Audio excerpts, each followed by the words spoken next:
In this video, I'm going to talk about inserting walls in Revit. I'm looking at my project from a 3D view. I've got a set of columns in a grid, and I have a floor created and a beam stretching between two columns on level 2 of my project. And I'm going to begin inserting some walls. To insert the walls, I'll go to level 1. On the architecture ribbon, you can click on Wall. Now, there should already be loaded into your template a series of wall types. Some of them are interior, some are exterior, but for the purposes of this exercise, we're mostly interested in the space that's being formed, so we can use one of the generic types. The default that would have appeared on the screen is generic 8-inch wall, and I will just begin inserting walls using that wall type. I'm going to zoom in a little bit closer,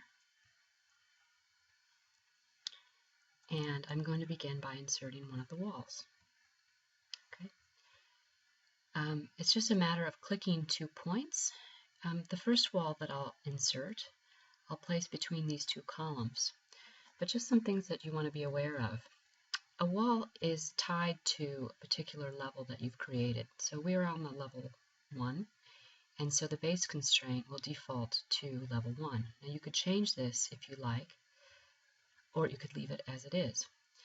The base offset is the position of the wall above or below that base constraint. So if I was to put this at, let's say, 2 feet and 0 inches, it would elevate the wall 2 feet above my level. Same thing goes with the top constraint. You can establish a constraint at the top of the wall by clicking on one of the other levels that you've generated, or you can leave it unconnected. If you leave it unconnected, you can then change the unconnected height. So it would start at 0 and it would go up to whatever height I specify. So I'll just use the default parameters for the moment. So I will place the wall between these two columns. Click once and click twice and press enter.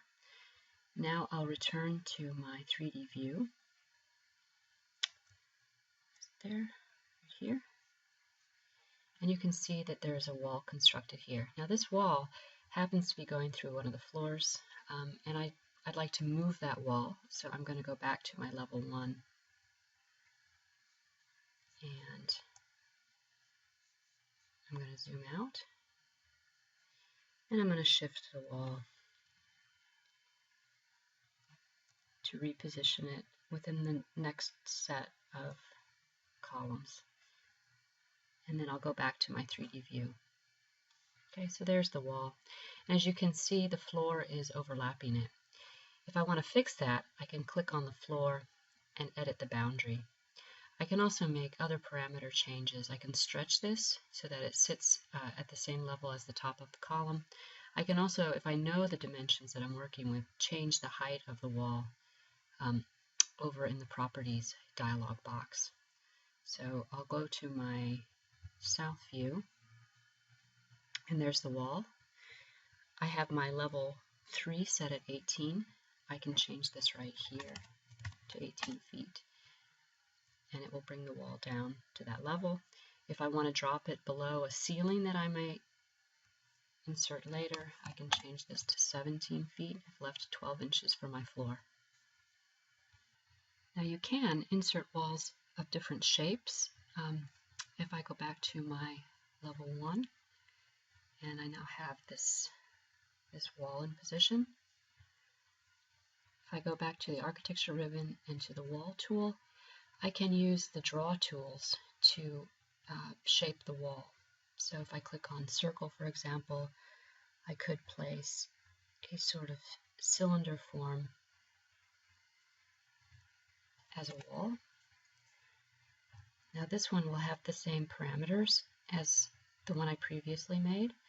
So I'm going to click on one half of the cylinder, press Control and click on the other half, and I'll give it the same unconnected height and apply that. Now I go back to my 3D view, and I now have a cylinder in place.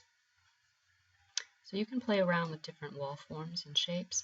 If you want to make a change to a wall, place an opening in it, or edit the profile of it, place a doorway, you can click on the wall and then click on Edit Profile. If you're in a view like this, you might want to go to another view so you get a better angle at changing the profile. And from here, I could use the line tool. I'm going to zoom in a little closer. And I can begin to make openings of various sizes. I'm going to shift this over so it has a similar relationship to the column grid. I'll change this to 6 feet 6 inches. Then I can take these two lines and drag them back. So when I'm done making changes, I can click on the check button and go back to my 3D view. So now there is an opening set in that wall. Now lastly, what I'm going to do is to edit this floor, as I'd mentioned before. Right now it is overlapping my wall. I'm going to go to level 2. So I'm going to click on this line and I'm going to use my dimensioning edit box here to change this to 13 feet 10 inches. And then it should align with my 8-inch wall.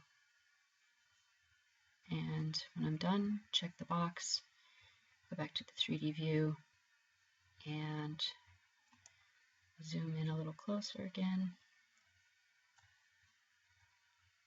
And as you can see, the wall is no longer overlapping the floor.